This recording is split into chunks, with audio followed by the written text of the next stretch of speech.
Hi, and welcome along to this week's little YouTube show. Got a couple of fun things for you, hopefully. Just to say, on this week's podcast, the full episode is with the wonderful Judd Apatow. Now, I had 20 minutes with Judd via the power of Zoom, which meant that I couldn't really get into the depth of his experience with music as much as I would like to. You know, everything from 40-Year-Old Virgin to Trainwreck to Bridesmaids. There was a whole host of stuff that I really wanted to get into with him, but I tried as much as I could to just get a snippet of that historical experience that he's had with comedy and music and stuff, which is phenomenal. And you can hear the full episode of that on the podcast, which is available from your usual podcast provider. On here as well, though, I've got a little clip of Judd talking about his brand new film, The King of Staten Island, which is available to stream now. It stars Pete Davidson and it's wonderful. So Judd coming up in a second. Also, I was lucky enough at the Glasgow Film Festival earlier this year to be invited up to talk to Simon Bird, you'll know him from the Inbetweeners, and Stuart Murdoch from Belle and Sebastian about their collaboration on Simon's directorial debut feature film. It's called Days of the Bagnold Summer, and they are coming up in a bit as well. But first, Judd. So his new film, The King of Staten Island, is out now. He's directed it and he's written it in collaboration with Pete Davidson, who a lot of you will know if you are a fan of Saturday Night Live. He's a brilliant comedian, and this film really shows off his brilliant acting skills, and it's got a incredibly poignant story as well, because it's got such a personal connection to Pete's story. So please go and check out the film. It's absolutely brilliant. It's available now. It's got a great soundtrack as well, both in terms of the needle drops and the score. So here we go, Mr. Judd Apatow. An absolute pleasure to get the chance to talk to him about his new film, The King of Staten Island. Judd? How are you? I'm really good, thanks very much. What about yourself? You look well. I'm doing well. I'm keeping it together. I like your tattoos. What are those numbers on your arm? Oh, that's the date my dad died. He was a fireman. Died in a fire 17 years ago. Oh my God, I'm so sorry. Don't be. It's fine. Knock, knock. Who's there? Not your dad.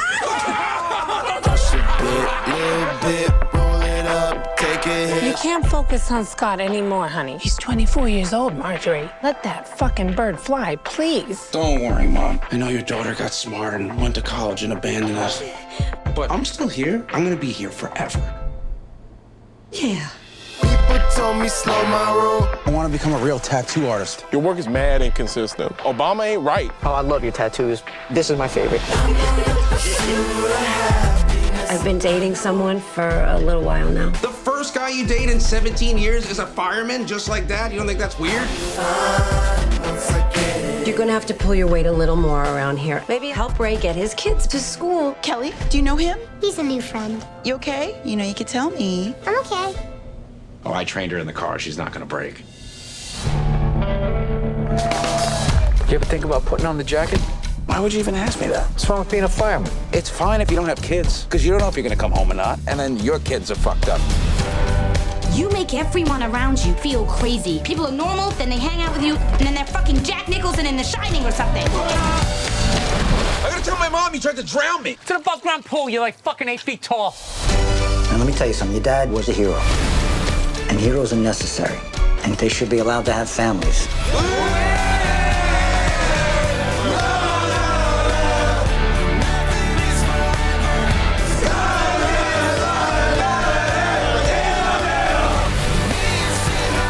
Your shit together.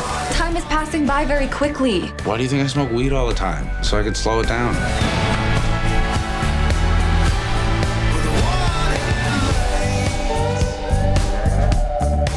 I just feel like everybody's always disappointed in me, and I never live up to anybody's expectations. Hey, thanks for listening to all this. You're one of the few people who treat me, like a person. You're welcome.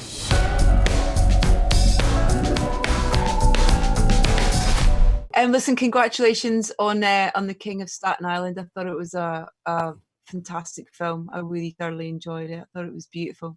Thank you. Yeah, no, we're very proud of it. We're excited to get it out there. Yeah, I didn't know the kind of the sort of, I like when you're able to watch a film without any kind of great knowledge about it, you know what I mean, in terms of, I obviously know your work, I'm a fan of Pete's work, but in terms of the context of the story, I deliberately didn't want to know anything kind of going into it, and I think that made it even more powerful when, you know, you get to the end and you're kind of faced with the personal connection, obviously, that he has with this story. And it broke me. I was in bits for quite a while after that.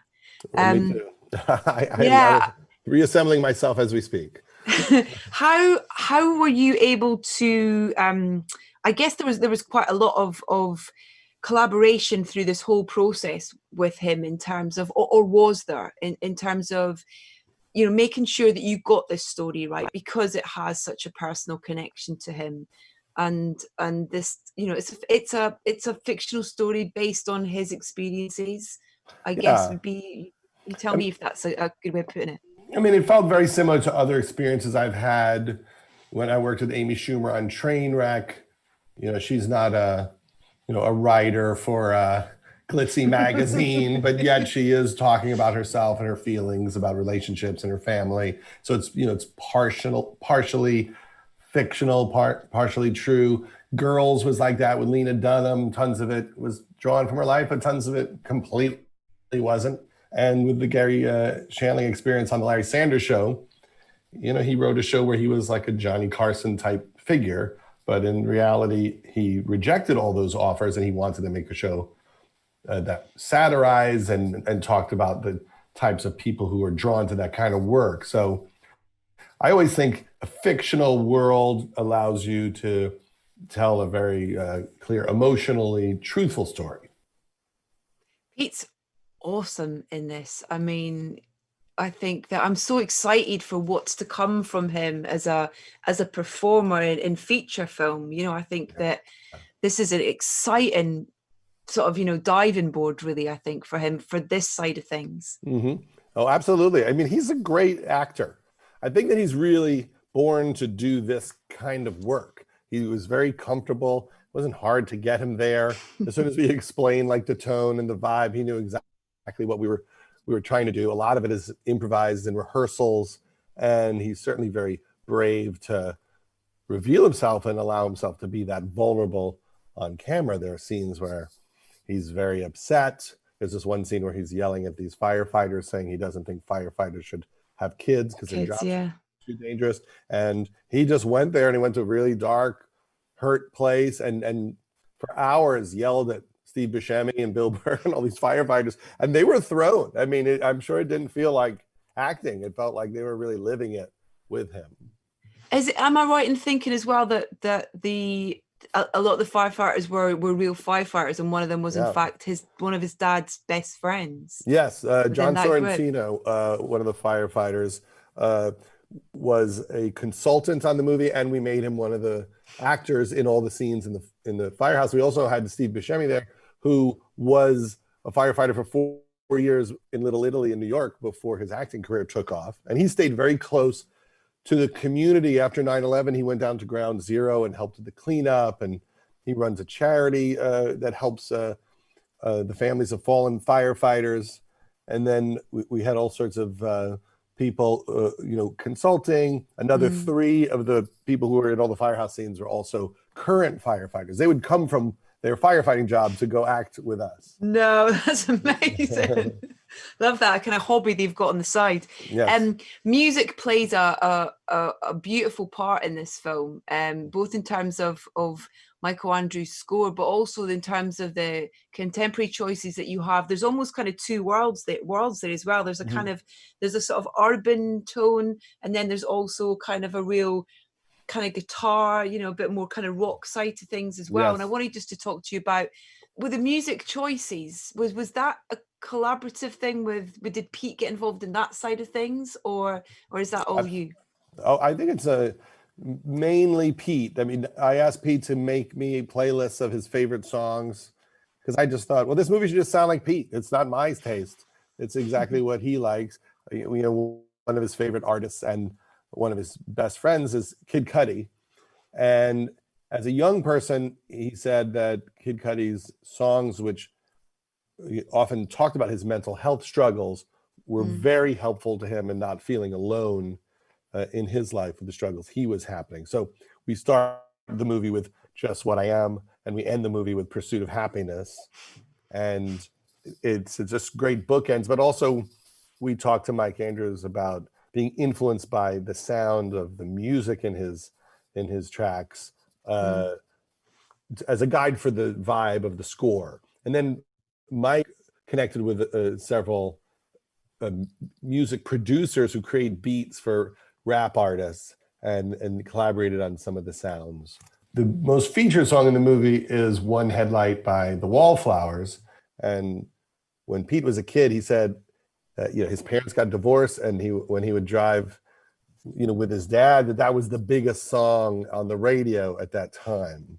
And so that was like their song.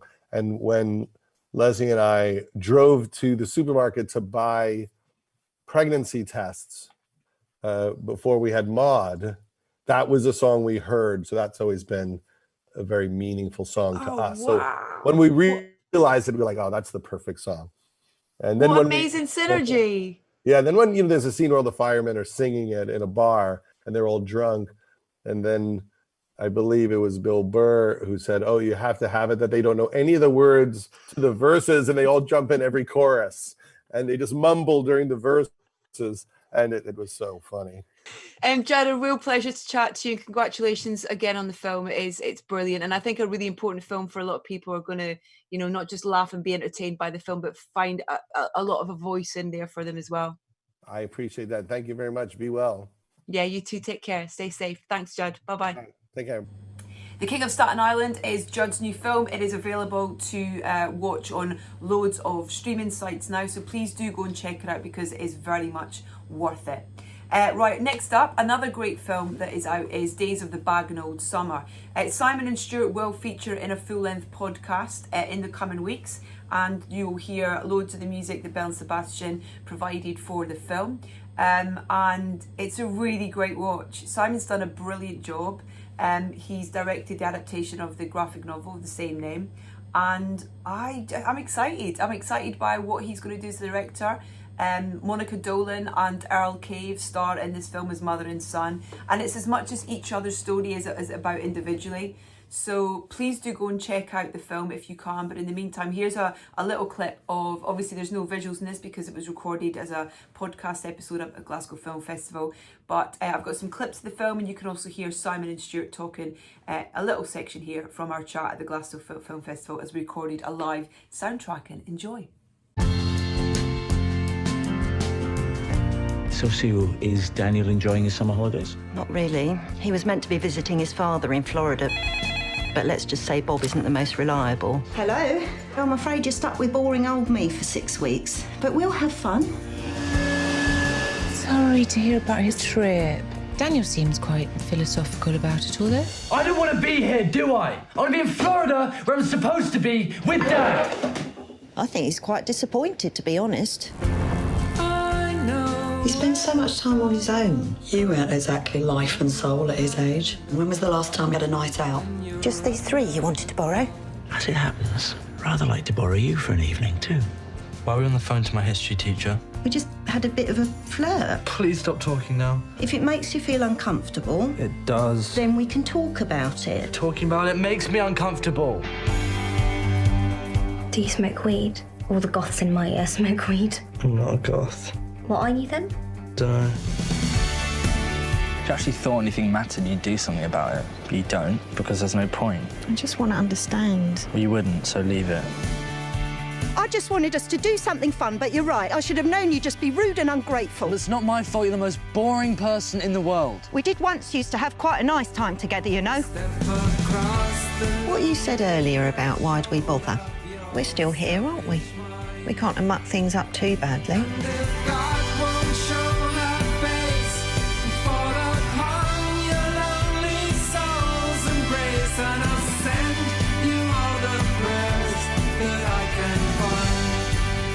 Are you going to eat that chicken? No, I don't eat meat. You ate the ham it was wrapped in? Yeah, I eat ham.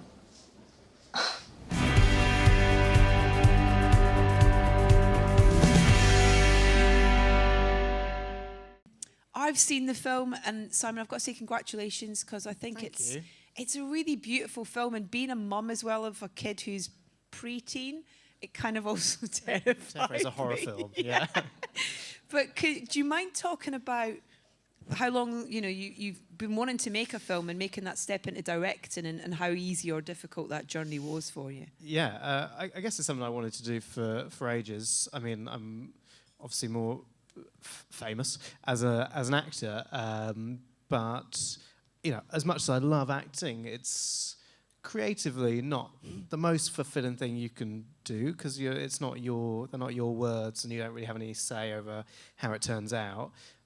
So I knew I wanted to do something where I could, take control, take back control, and that's one of my main mottos actually for life. T-shirts are available in the foyer after. I wanted to do something where I could basically see a project through all the way from the beginning to the end. And so I made a short film first, and then started thinking about a feature. And this book that I'd read a few years ago really just I kept coming back to it. And the graphic novel that the film is based on is by a guy called Joff Winterhart, and it's just this incredibly beautiful, poignant, funny, short, crucially, book. And I thought it felt like that. It felt like a story that I hadn't really seen on in a British film before. So yeah, that's how I ended up with this. What's the first day on set like when you're directing for the first time? Well, I mean, it's a bit scary, but I think I've been lucky in that I've worked on a lot of sets before, and also I prepare. I do quite a lot. I'm a bit of a boffin, and I was sort of ready. I think I was so scared in advance that I'd done so much preparation that by the time we were there, I sort of knew what exactly how the day was going to pan out. Yeah. So actually, it was fine. What about when it came to music for the film, and what point did you start thinking about how the film would sound? Yeah, I mean, it's obviously like a huge part of the book and then the script that Lisa wrote, because so for anyone who doesn't know, the film is about a boy who is a huge metalhead. He loves Metallica and Iron Maiden and Judas Priest, and that's a big part of the story.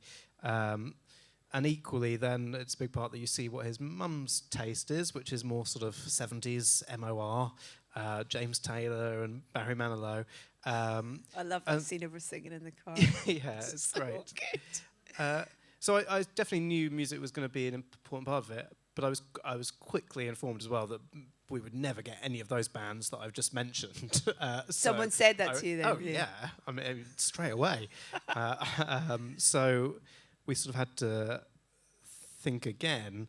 And so I went through various thought processes. I mean, at one stage, we were talking about the film being totally different and being more in the aesthetic of the book, which is black and white.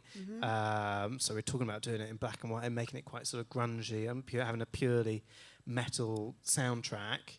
And that didn't feel right because it's, metal is Daniel's passion, but it's not Sue's, and it's just as much Sue's story as it is Daniel's. So I sort of decided we needed something to thread it all together.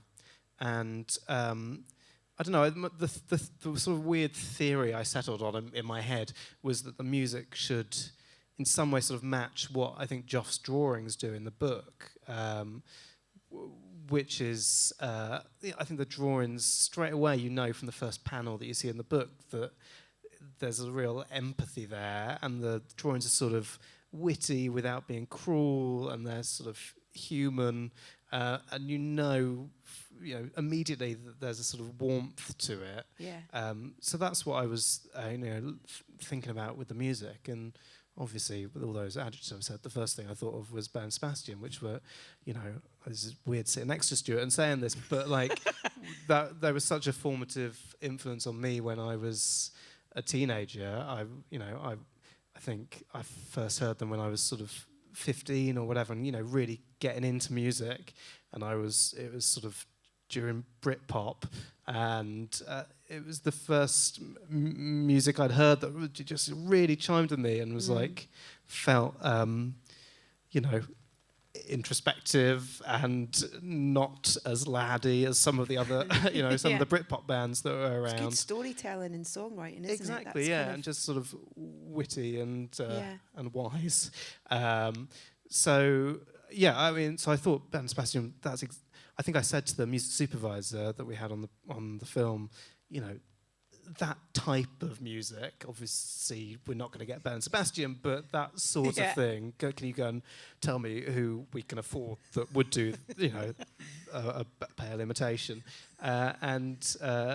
He sort of secretly sent the book and the script to Stuart, and a week later Stuart got in touch and was sort of immediately up for it. Amazing. It was crazy. But yeah, that was sort of a very strange, surreal moment. What was your reaction when were you aware of the book beforehand, Stuart, or did you? No, my friend liked it, and she had mentioned it, but when I first got it, that was the first time I'd really seen it. What was your reaction when you read the script then? Oh, straight away. Well, I didn't read the script first. I read the book. Yeah. This teenage, when they mentioned the project, I got the. I bought it that night online and read it immediately, and just thought, let's do this. This is ideal. In the same way that the picture suggested a certain sound to you, I almost felt that I could hear that sound as well, coming off the So it just felt like the right thing to do. What do you think it was you connected with the story? Oh, it had a certain vibe. I think almost like a little bit Adrian Mole, or in between Adrian Mole and Mike Lee. These are two kind of things I love, for instance. So it just immediately it just got me straight away. Just the tone. You could look at the first panel, and you'd be like, I know I'm going to enjoy this. Yeah. I do like a comic novel, not the kind of, not so much the kind of Marvel stuff, but I like certain comic novels, and I certainly like this one.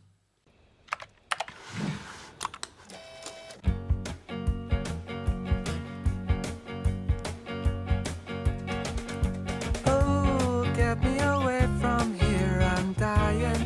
Play me a song to set me free. Nobody writes them like they used to, so it may as well be me. Here am my own now after hours. Here am my own now on a bus. Think of it this way, you could either be successful or be us. With our winning smiles and our hands, with our catchy tunes or words. Now we're photogenic, we don't stand a chance. Anything else? Cheeseburger, fries, and a Coke. Want to go large for 60p? Yeah, right. Oh, I'll settle down with some old story about a boy who's just like me. Thought there was love in everything and everyone. You're so naive. They always reach a sorry ending. But what were the conversations then that you had with regards to how you would approach, kind of providing music for the film? Was it always going to be, because there's moments where it's just melody that's used, there are moments where it's song, and lyrics are in there as well. It's a really lovely mix of things. And so what were the discussions that you had about what you needed and what you wanted? We spoke quite early about it before we started filming, which I think was really useful. I think in the back of my head, what I sort of knew I wanted to avoid was sort of that thing of composing for a moment in the film, or like sending a scene and being like, we just want this to be more emotional, so cry now. Put some music on it. So I sort of wanted to avoid any of that hand-holding stuff, and I just I don't know. I basically I thought these guys would send us one or two little bits of melody that we'd then thread throughout the film. What actually happened is they sent me like many albums worth of brilliant material. Wow. And I was like totally sport for choice. and in the end just wanted to put as much of it in as possible. Thank you so much, both of you, for being here. Thank you so much, guys, as well, for coming out and joining us, and to Glasgow Film Festival as well for having us back for Soundtrack, and enjoy the rest of your weekend. Thank you so much. Huge round of applause, please. Thank you, For guys. Stuart and Thank Simon. you. Thank you, guys. Thanks.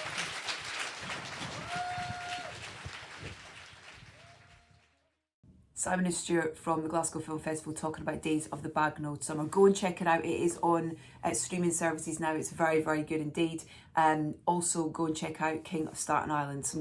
Couple of great suggestions for you this week in terms of watching. Listening wise, Orlando Weeks from the Maccabees has got a brand new album out. It came out on Friday and it's brilliant. So check out your streaming services for that. It's very, very good indeed. It's very mellow. Some beautiful kind of, that kind of muted trumpets that they used to have on some of the Maccabees tracks. He's kind of continued that vein. Beautiful, absolutely stunning stuff.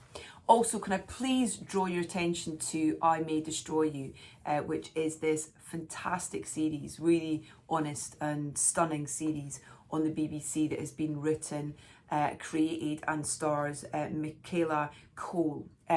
She is a formidable force and a really important voice in our present time, and just in terms of where we're going in the future. She is formidable. I'm absolutely blown away by what she's able to do and how much of herself she puts into her writing, which means that the connection that you have with it is even more powerful. I'm really hoping to try and get time with her to talk about this brilliant series. I May Destroy You, but in the meantime, it's on the iPlayer, and I think it's on Hulu in the States. But if you search for I May Destroy You, you'll find out where you can watch it. Please do. I implore you to seek it out, watch it, and absolutely be blown away by what she's been able to achieve and produce. I think it's stunning. In the meantime, take care. Please do check out this week's podcast with Judd Apatow. It's on any podcast provider platform. Really enjoyed spending time with him, and as I said, I'm hoping to get some more time with him in the future to do a proper deep dive into his kind of back catalogue of stuff, because there's a lot to talk about. Music is a big part of what he does. But in the meantime, stay safe, look after each other, and I'll see you back here next week for another wee YouTube show. Take care.